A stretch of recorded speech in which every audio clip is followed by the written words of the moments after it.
death toll is now at over 500.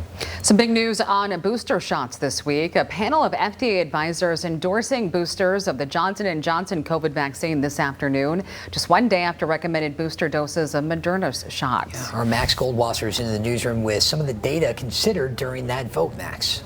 Yeah, Doug, Janice, all 19 members of the Food and Drug Administration panel voted yes today on the Johnson & Johnson booster. They did not suggest, though, a firm time, but they did say the booster should be offered at least 2 months after immunization.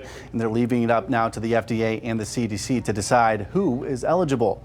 Johnson & Johnson says studies show boosters at 2, 6, or 8 months can bring effectiveness all the way up to 94%. That compared to its original single dose, which was just 72% effective. About 15 million Americans have received the Johnson & Johnson vaccine, and that includes more than 350,000 people here in Michigan, according to the state's vaccine dashboard. The former Assistant Secretary for Health with the U.S. Department of Health and Human Services says data proves many recipients are better off getting the booster with no increased risk of side effects, but says there are variables when it comes to who should get it. And if you're 25 years old and healthy and you're vaccinated and have no pre-existing conditions, there really is no urgent need to get that booster. So, it's a discussion that you have with your provider. It depends on your situation, where you work, the people you're around. But I wouldn't be running out if you're normal and healthy and outside of those groups. It's important to discuss it, and I would wait for some more safety data. And as far as where boosters stand for other vaccine brands, yesterday advisors voted to recommend a lower dose Moderna shot.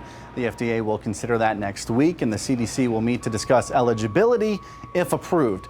As for Pfizer, the FDA has already given emergency use authorization for booster shots for certain high-risk groups. Advisors also discussing mixing and matching vaccine brands today, but they did not issue any guidance on that quite yet. Doug, Janice? Of course, yeah, thank you for that, Max. And we shouldn't let the moment pass by without introducing you. You're the newest member of the Fox 17 team, so we got to play the get-to-know-you game. You know how this works, Max. The best game in the world.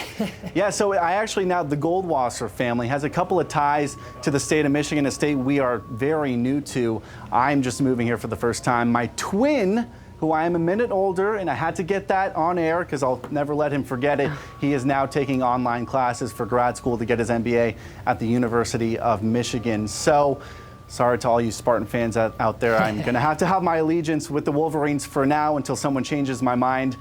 So, again, state of Michigan, a little bit new to us, but I do know this. This is my map, right? That's it. That's all you need. Now exactly. We got to show you where everything is on it. Well, I know. I live in Grand Rapids, and he'll be taking classes in Ann Arbor, somewhere around here. This really comes in hand, you should say. Hey, that's exactly it. Kid catches on fast. Off to a great start. Thank you. Welcome. Yeah, exactly. We're glad to have you, Max. Of course. Glad to be here. We'll see you at 6. Thank you, Max. Well, in the meantime, new CDC data shows unvaccinated adults face 11 times higher of a risk from dying from COVID.